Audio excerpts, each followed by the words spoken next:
Hello friends, I am Poonam from proofs of mathematics.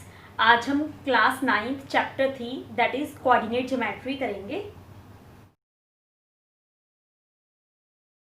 तो coordinate geometry that is कि coordinate मतलब इसमें दो पॉइंट्स होंगे एक्स और वाई। इसकी हम स्टडी करेंगे कि हमने ये तो पहले पढ़ चुके हैं कि एक पॉइंट को हम लोकेट कैसे करते हैं, मतलब ड्रॉ कैसे करते हैं। अगर हमें नंबर लाइन गिवन है तो हमें पता है कि 5 नंबर है वो कहाँ पे है, उसको लोकेट करना हमें ऑलरेडी पता है। पर आज हमने ये देखना है, ये फाइंड आउट करना है कि एक पॉइंट को जब हमने ड्रॉ ऑलरेडी किया हुआ है उसकी पोजीशन कैसे फाइंड आउट करें। जैसे कि ये मेरा नंबर है 1 2 3 4, वैसे ही बता रही हूँ कि जैसे 5 है, मैंने ये फाइंड आउट करना है कि अगर मुझे पर्टिकुलर वो नंबर पता चल गया तो उसको हम फाइंड आउट कैसे करेंगे कि उसकी पोजीशन कहाँ है। ठीक है, तो मैं आपको एक एग्जांपल के थ्रू समझाऊंगी। जैसे मान लो कि आपने किसी के घर जाना है, आपको उसका घर नहीं पता, ठीक है, ये पता है कि एरिया कौन सा है बट हमें ये नहीं पता कि किस स्ट्रीट में उसका घर है। ठीक है, तो स्ट्रीट है 1 2 3 4 स्ट्रीट्स हैं उसमें। तो हमने ये फाइंड आउट करना है कि किस स्ट्रीट में उसका घर है और किस नंबरिंग पे। अगर हमें किसी भी तरह से ये पता चल जाए कि स्ट्रीट नंबर कौन सी है, 1 स्ट्रीट है, 2nd स्ट्रीट है, 3rd स्ट्रीट है, 4th स्ट्रीट है, अगर हमें ये पता चल जाए तो हमें बहुत इजीली फाइंड आउट हो जाएगा। हम जिस भी स्ट्रीट के बारे में हमें पता चलेगा हम उसी की स्ट्रीट में चले जाएंगे तो हम घर इजीली फाइंड आउट कर लेंगे। उससे भी बेटर ऑप्शन है कि अगर हमें स्ट्रीट नंबर तो पता चल जाए, स्ट्रीट नंबर तो पता चल जाए, उसके साथ ही हाउस नंबर पता चल जाए। हाउस नंबर मतलब ये पता चल जाए कि उस स्ट्रीट में किस नंबर पे घर आता है, 1st घर है, 2nd घर है, 3rd घर है या 4th है, लाइक सो ऑन। ठीक है, तो ऐसे ही हमने कोऑर्डिनेट ज्योमेट्री में करना है। जैसे मान लो कि अगर हमें ये पता चल गया कि हमने जिसके घर जाना है वो 3rd स्ट्रीट पे है, वो 3rd स्ट्रीट पे है, तो हम क्या करेंगे, हम ना तो 1st स्ट्रीट के बारे में देखेंगे, ना 2nd स्ट्रीट में देखेंगे, ना 4th स्ट्रीट में। हमें पता है कि जिसके घर हमने जाना है उसका घर 3rd स्ट्रीट में है तो हम 3rd स्ट्रीट में देखेंगे। तो 3rd स्ट्रीट में हम ये देखेंगे कि अगर हमें पता चल गया कि 3rd स्ट्रीट में 5th नंबर घर है, 3rd स्ट्रीट में 5th नंबर घर है, तो हम 1 2 3 4 5 हम काउंटिंग करेंगे तो हमें पता है कि हमने जिस घर पे भी जाना है वो यहाँ है। तो इसीलिए हमने यहाँ पे ये फाइंड आउट करना है कि हमें ये तो पता है कि ये वाला पॉइंट कहाँ है, हमने इसकी पोजीशन फाइंड आउट करनी है कि हमें जैसे स्ट्रीट नंबर 3 हाउस नंबर 5, तो हमें पता है कि हमने जैसे मान लो मैंने यहाँ पे एच नेम दे दिया तो हमें पता है कि मैंने यहाँ पे एच में जाना है, एच हाउस में जाना है। सेकेंड एग्जाम्पल उसके थ्रू समझते हैं कि एक पॉइंट की हम पोजीशन कैसे फाइंड आउट करेंगे। तो मान लो अगर हम एक पेपर ले लेते हैं, एक पेपर ले लिया, उस पर हमने एक डॉट ड्रॉ कर दिया, कहीं मर्जी डॉट ड्रॉ कर दो, हमने यहाँ पे एक डॉट ड्रॉ कर दिया। अब हमने डॉट तो ड्रॉ कर दिया, अब इसकी पोजीशन फाइंड आउट करनी है एक्चुअल में कि ये पेपर की किस साइड पे है। एक्चुअल में जैसे हम ये तो एस्टिमेट लगा के बता देंगे कि ये अपर हाफ में आता है या लेफ्ट साइड में आता है, एक्चुअल में इसकी पोजीशन क्या है उस पेपर पे।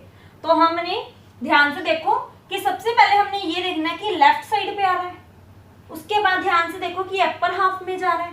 तो अब देखो ध्यान से, हम इसको हमेशा एक्स एक्सिस लेकर चलेंगे और इसको हमेशा वाई एक्सिस। तो मैंने आपको पहले भी बताया था एक्स आगे लिखते हैं और वाई हमेशा पीछे लिखते हैं। ध्यान रखना कोऑर्डिनेट ज्योमेट्री में एक्स आगे वाई पीछे। तो अब हमने इसकी पोजीशन फाइंड आउट करने के लिए हमने इसको एक्स एक्सिस की तरफ डॉट ड्रॉ कर देना है, वैसे ही हमने y एक्सिस की तरफ डॉट ड्रॉ कर देना है। ठीक है, तो अब हमने यहां से यहां तक की पोजीशन फाइंड आउट करनी है। यहां से यहां तक मान लो 3 यूनिट्स है। ठीक है, अब यहां से यहां तक हमने इसको मेजर करना है, तो मान लो यहां से 10 यूनिट्स है, 10 यूनिट्स। तो यहां से हमने 3 यूनिट्स देख लिया, तो यहां से हमने 10 यूनिट्स देख लिया। तो एक्चुअल में इसकी पोजीशन क्या होगी 3, 10। कैसे आई, एक्स एक्सिस यहाँ से यहाँ तक का जितना डिस्टेंस होगा वही यहाँ से यहाँ तक का डिस्टेंस होगा। अगर यहाँ से 3 है तो यहाँ का डिस्टेंस भी कितना है, 3 यूनिट्स। तो x कितनी आ गई, 3। यहाँ पे x कितनी है, 3 है, तो x हमेशा आगे लिखते हैं तो 3 आगे लिख दिया।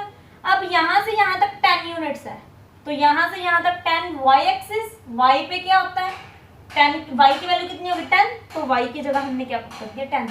तो एक्चुअल में इसकी पोजीशन क्या होगी 3,10। अगर मैं आपको बोल दूं कि एक पेपर लो, उस पे एक डॉट ड्रॉ करो, किस पोजीशन पे 3,10 पे, तो एक्चुअल में वो इस पोजीशन पे आ जाएगा। कैसे आएगा, आप मेजर करोगे, यहाँ से x को देख लोगे 3 है, तो हमें ये पता है ये x एक्सिस होता है, ये y एक्सिस होता है। यहाँ से 3 यूनिट्स करेंगे और यहाँ से 10 यूनिट्स मेजर करेंगे, तो जहां भी ये डॉट डॉट करके मिल जाएगा दैट इज द 3,10 पॉइंट।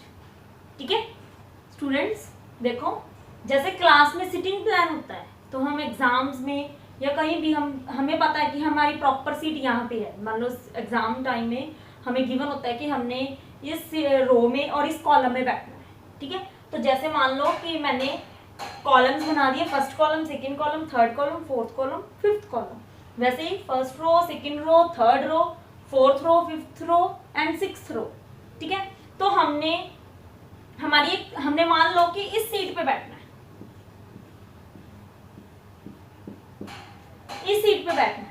ठीक है, तो इस सीट पे हमने सबसे पहले लोकेशन देखो क्या होगी, कॉलम नंबर कौन सा है सेकंड, रो नंबर कौन सी है थर्ड। तो देखो कि column that is second, column that is second और रो दैट इज थर्ड। ठीक है, तो इसकी एक्चुअल पोजीशन कैसे फाइंड आउट करेंगे, तो हमने क्या किया कि यहाँ पे एक डेस्क लगे हुए हैं, हर एक डेस्क में एक एक स्क्वायर का डिफरेंस है, desk second, third, fourth, fifth ऐसे ऐसे लगाई हूँ। तो और हमारी एक्चुअल पोजीशन ये वाली है, तो हमने इसके अकॉर्डिंग पोजीशन देखनी है। अगर हमें पता ही नहीं होगा कि हमने कौन से डेस्क पे बैठना है, तो हमें कैसे पता चलेगा। और अब अगर मान लो हमें पता है कि हमने इस डेस्क पे बैठना है, तो कैसे पोजीशन फाइंड आउट करते हैं, हम क्या देखते हैं, जैसे हम काउंटिंग करने लग जाते हैं 1 2 3 1 2 3 ऐसे देखने लग जाते हैं कि हमारी रो कौन सी है और कॉलम कौन सी है। तो वैसे ही हमने यहाँ पे देखा कि कॉलम नंबर कौन सा आ रहा है, देखो ध्यान से, फर्स्ट कॉलम सेकंड कॉलम, तो देखा कि सेकंड कॉलम में आ रहा है।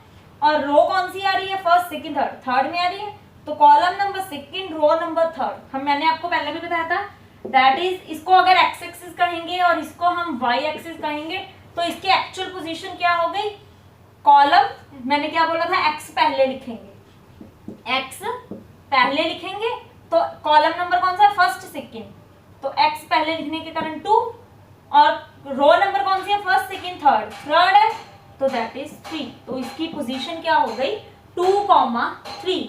तो ऐसे आपने इसकी पोजीशन फाइंड आउट करनी है कि कैसे एक पॉइंट को हम जो आपको फिगर या ग्राफ वगैरह गिवन है, कुछ भी हमें गिवन है, तो हम उस पर कैसे ड्रॉ करें, और अगर आपको ऑलरेडी ड्रॉ है तो उसको कैसे पोजीशन उसकी एक्चुअल में फाइंड आउट करें।